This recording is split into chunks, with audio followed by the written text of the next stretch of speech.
কন্টেন্টের জন্য আমি রিয়েল লাইফ ব্লগার। আমার ফ্যামিলিতে যেমন পরিস্থিতি হোক, ভালো খারাপ মন্দ, সুখ দুঃখ হাসি কান্না, আমি সব কিছু আমার এই কন্টেন্টের মধ্যে তুলে ধরবো।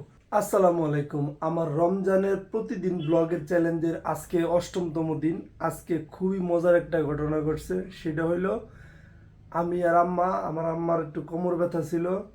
পরে রাত্রে সে ওষুধ খেয়েছে, আমি একটু বাইরে ঘোরাঘুরি করছি। পরে রাতে 1টা বাজে ঘুমাইছি, যে 4টার দিকে ওইটা সেহরি খামো। প্রতিদিন এরকমই হয় রুটিন এটা আর কি, যে 12:30 1টার মধ্যে ঘুমাই, 4টা বাজে ওইটা সেহরি খাই, নামাজ পড়ি, তারপরে শুয়ে পড়ি। আজকে আমি ঘুম ভাঙছে হঠাৎ করে, আমি কই কিরে কেউ ডাকলো না, হুজুরেও কিছু কয় না, কারণটা কি? ফোনে টিপ দিয়ে দেখি যে 5টা 57 বাজে। পরে আমি যা তাহলে সেহরি খাওয়াটা হইল না। পরে ওরকম আর চিন্তা করি নাই যে আসলে সেহরি আজকে খাইতে পারলাম না, বা সেহরি সময় উঠি নাই, মাথা এরকম আবার ঘুমাই গেছি। মশা কামড়াইতেছে হঠাৎ করে মশারির ভিতরে, ঘুমের তো উড়ে দেয় কি 9টা 5 বাজে। পরে সাথে সাথে আম্মার ডাক দিলাম। পরে আম্মাকে আজকে জাগ না পাই নাই। পরে পাশের রুমের আন্টি কইতেছে, কয় আমরা আপনাদেরকে দরজা টুক্কা দিছি। পাশের রুমের আন্টি দরজা টুক্কা দিছে সেটা বড় কথা না, দোষটা হইল আমার বাপের। কিভাবে? সে এই রোজার দিনে 4টা বাজে রিক্সা লয়ে বেরোয়। ঠিক আছে, এই 4টা বাজে মানুষ থাকে কিনা আমি জানি না, বা এটা কেউই বলতে পারবো না। হুজুরে যখনই মানে ওই আজানটা দিব, আজানের সময় সে রিক্সা লয়ে বেরিয়েছিল।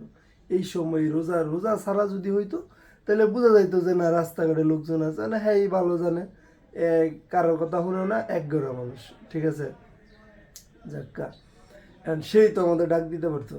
হয়তো রিজিকে সেই ছিল না, আমরা যাক না পাওয়ার পরেই কিছু করার নাই তো। যাক্কা, সেটা কোনো কথা না। আমার প্রতিদিনের রুটিন, আমি এখন বই পড়বো, মেডিটেশন করবো। আজকে 8তম দিন, আমার আর 3 দিন আছে, তাহলে বইটা শেষ হয়ে যাবে। এখন আমি বই আর মেডিটেশন দুইটা কাজ শেষ করি।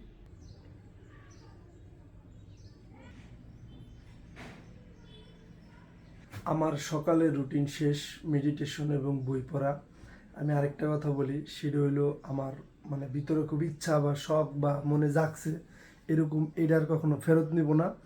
যে ওই রিয়েল লাইফ ব্লগার হওয়ার খুব শখ, যে আমি প্রতিদিন যা যা করি, সকালে ঘুমিতে উঠি, ফ্রেশ হই, খাবার খাই, কাজ করি, যাই করি ওইটাই আমি এক্সপ্লেন করব। ওই যে দেখার মানে আছে না, যে ভিডিও বানানোর জন্য স্ক্রিপ্ট লিখতে হইব, তারপরে দেখা গেছে যে অনেক কিছু সাজাইতে হইব, এটা ওইটা করতে হইব না, এরকম না। আমার জীবন ধারা, জীবন চলার জন্য যা যা করবো ওইগুলোই আমি আমার ব্লগে দেখাবো। এইটা হইলো আমার ইচ্ছা, যে আমি রিয়েল লাইফ ব্লগার হইতে চাই। এখন আমি মার্কেটিং নিয়ে টুকটাক কাজকর্ম করবো।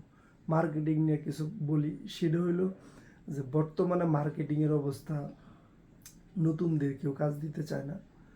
মার্কেটে ভালো স্ক্যাম, মনে করেন যে গ্যারান্টি দেয়, কোর্স করলেই টাকা, এটা এটা ওইটা সেটা, আসলে মূলত কিছুই না, এরকম কিছুই না। ঠিক আছে, নতুন মার্কেটারদের টিকা থাকা অনেক কষ্ট, এত সহজ না মার্কেটে টিকা থাকা। এখন আমি টুকটাক কাজকর্ম করি। এখন দুপুর বাজে 3টা। আমি সকালে আমার যে রুটিন দুইটা, ওইটা শেষ করার পরে অফিসের কাজে একটু ব্যাংকে গেছিলাম, ব্যাংক থেকে বাসায় যায় সুজন ভাইয়ের লগে একটু আড্ডা দিয়া, একটা মুভি দেখা, তারপরে আমি অফিসে আইসা গোসল কইরা, এর মধ্যে আমার সবচেয়ে গুরুত্বপূর্ণ আজকে আমার জীবনে যেটা, আমি আসলে একটা সমুদ্রের মধ্যে ডুইবা ছিলাম, ওইখান থেকে আমি উদ্ধার হয়েছি।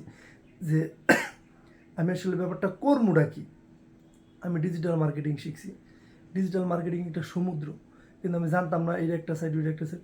জানতাম কিন্তু পরিপূর্ণ ধ্যান ধারণা আমার মধ্যে ছিল না, যেটা আমি আজকের দিনে প্রায় অনেকটা সময় মাথাতে আমার এটাই ছিল, এই বা আমি কোন জিনিসটা নিয়ে নির্দিষ্টভাবে কাজ করবো বা কী কী। তবে সর্বশেষ আমার কাছে আজকের দিনটা এটাই ভালো লাগতেছে, যে আমি আমার গোল সেট একদম মানে পারফেক্টভাবে করতে পারছি। যে এরকম, যে আমার ক্যারিয়ার হিসেবে আমি এটা বাইসা নিছি। আর কন্টেন্টে তো অনেক কিছুই ছিল, কন্টেন্ট এই বইয়ের ভিডিও বানামু, এই জিমের ভিডিও বানামু, বাসার ভিডিও, কত কিছু ছিল। হ্যাঁ, কিন্তু ওইখান থেকে ফাইনালি আমি এটা সিদ্ধান্ত নিলাম যে কন্টেন্টের জন্য আমি রিয়েল লাইফ ব্লগার। আমার ফ্যামিলিতে যেমন পরিস্থিতি হোক, ভালো খারাপ মন্দ, সুখ দুঃখ হাসি কান্না, আমি সব কিছু আমার এই কন্টেন্টের মধ্যে তুলে ধরবো ব্লগ আকারে। আর আমার ক্যারিয়ার হিসেবে আমি ডিজিটাল মার্কেটিংটা আমার কাছে খুবই ভালো লাগে। আমি আমার ব্যবসাপাতি করারও খুব ইচ্ছা আছে।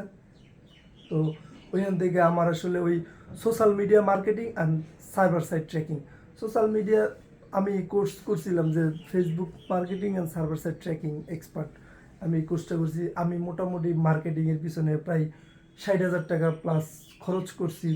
তো আসলে একটা দ্বিধাদ্বন্দ্ব ছিল, অনেকগুলো সেক্টর অনেকগুলো ভাগ এটা সেটা ছিল। তো ফাইনালি আমি আসলে social media marketing and server side tracking এইটাতে আমি আমার গন্তব্য ঠিক করছি। এখন আমার কাছে আর ওই এত হাম দাম এটা ওইটা কী করবো না করবো ওরকম কিছু নেই আমার কাছে।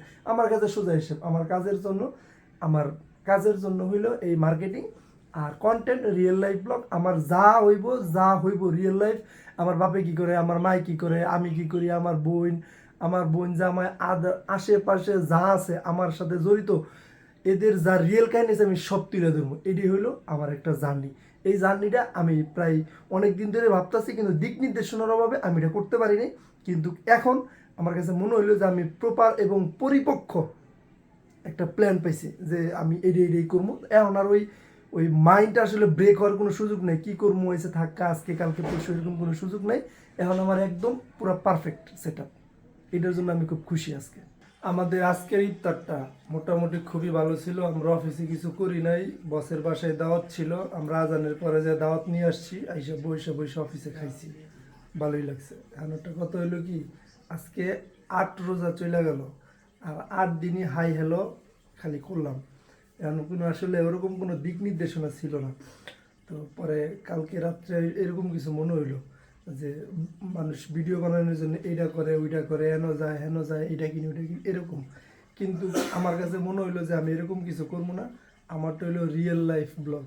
আমার বাসায় যা হইব, ভালো খারাপ মন্দ, অসুস্থ সুস্থ, সুখ দুঃখ হাসি কান্না, আত্মীয় স্বজন ঝগড়া কাইজা যা আছে সব, আমি বিয়া করি আর না করি সব, A to Z। আজকের মতো এখানে শেষ, কালকে থেকে আরেকটু ইমপ্রুভ হবে ইনশাল্লাহ। সবাই ভালো থাকবেন, এই ভিডিও কেউ দেখবেন না।